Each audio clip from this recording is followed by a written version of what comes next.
Welcome back to Investing Talk podcast. Today we're taking a close look at enCore Energy.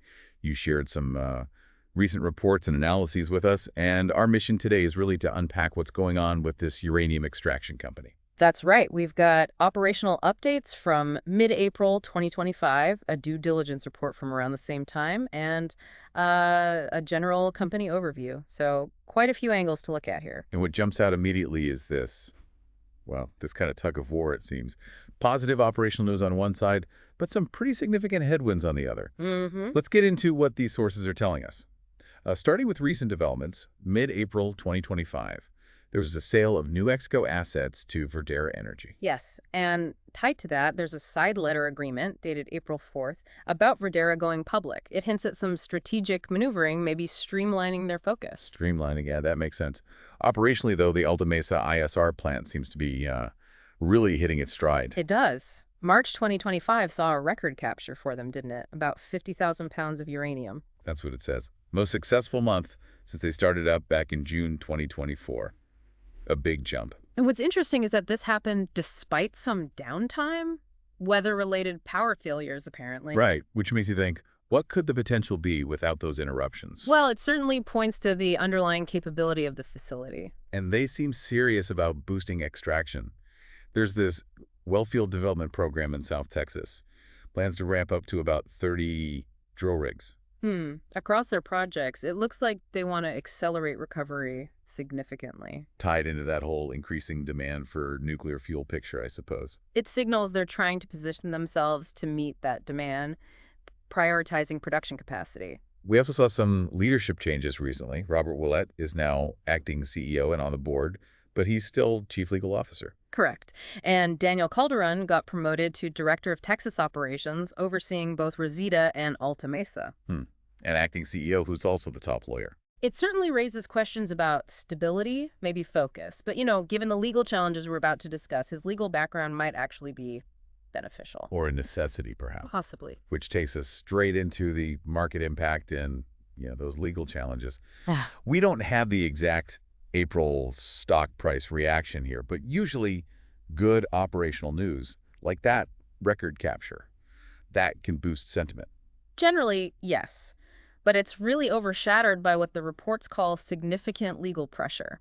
We're talking ongoing securities class action lawsuits. What are the core allegations there? Misleading statements, specifically about their internal controls over financial reporting, and also their capitalization practices.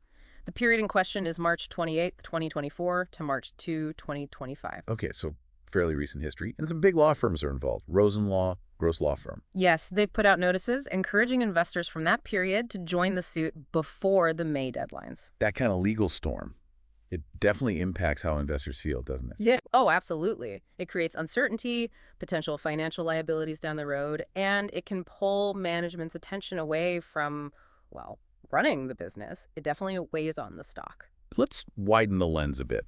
The broader uranium sector context. ISR is the focus, right? In situ recovery.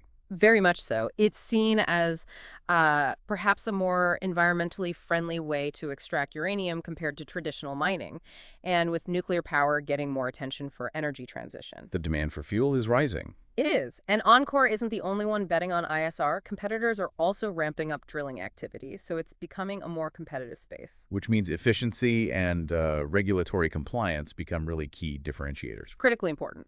Navigating the permits, the environmental rules.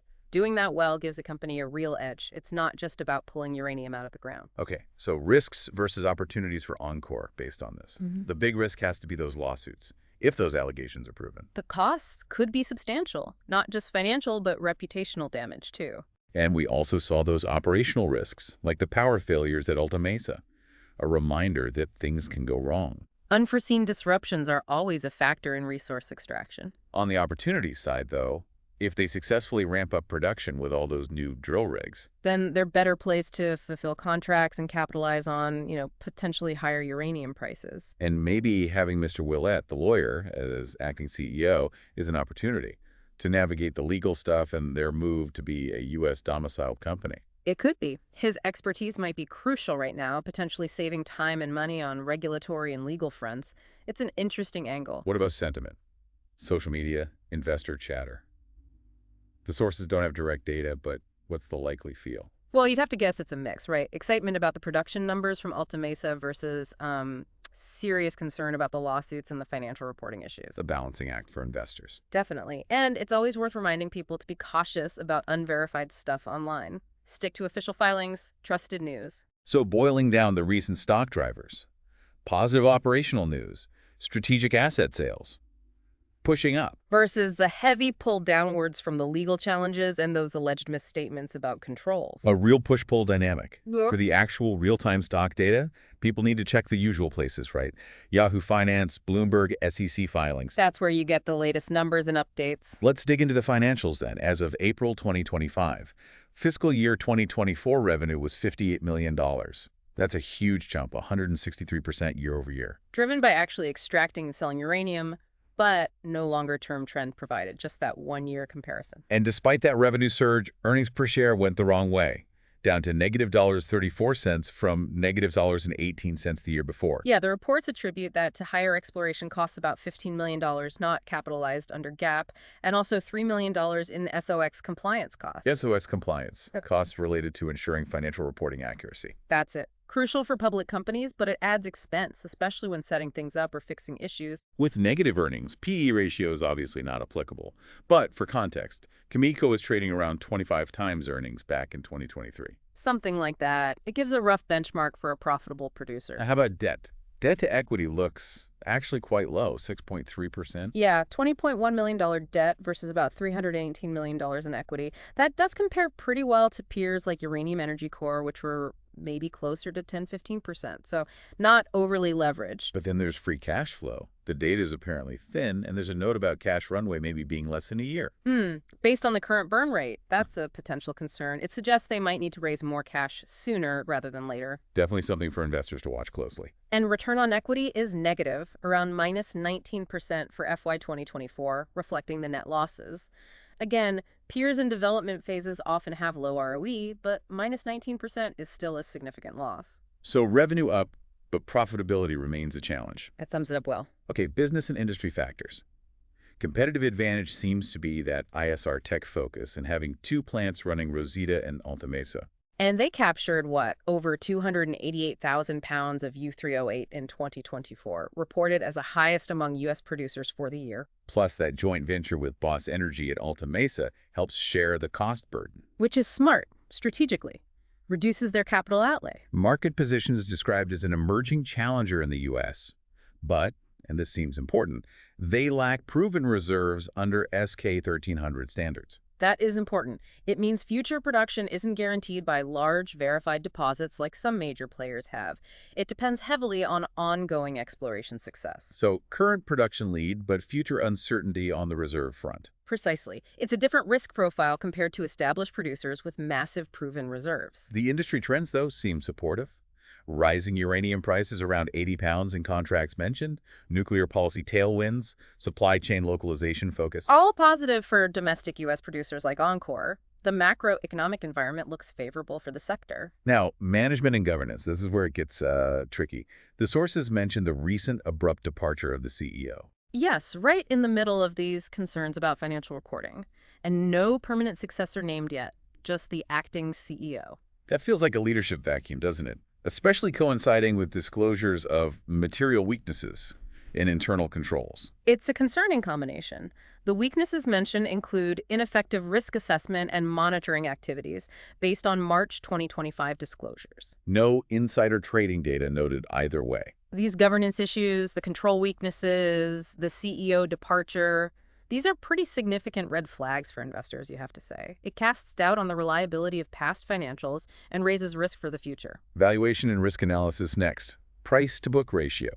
Estimated low compared to peers. Peers trading around 1–2x book. That's the suggestion. And dividends none being paid, which is normal for a company at this stage, reinvesting everything back into growth, or trying to reach profitability. Beta. Implied to be high volatility, especially after that big stock drop in March. Yeah, a 46% drop on March 3rd after disclosures were made. High beta means a stock's likely to swing more than the overall market. Requires a strong stomach. Key SEC risks listed are basically what we've discussed. The material control weaknesses being exploration stage in some ways, regulatory costs. All standard risks for companies in the sector, but amplified here by the specific control and legal issues. Comparing them briefly to peers. Lower debt than uranium Energy Corp, but potentially weaker governance. That seems to be the implication from the reports, yes. And versus a giant like Cameco.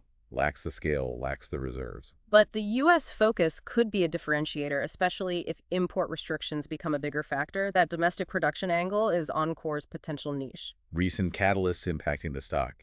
The Huygens-Berman investigation kicking off in mid-March after the big loss disclosure. And that switch to GAAP accounting on March 3rd, which seemed to increase the reported loss, partly due to writing off $15 million in exploratory costs.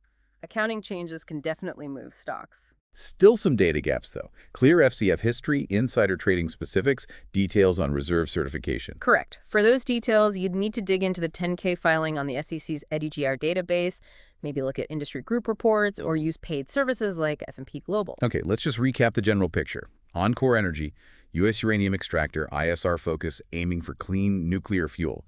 Key projects, Alta Mesa, Dewey Burdock, Gas Hills. Recent performance, generally speaking, volatile. Past month saw that $1.25 to $1.41 range. Last 6 months, a decline from higher levels reflecting the company issues and maybe broader market stuff.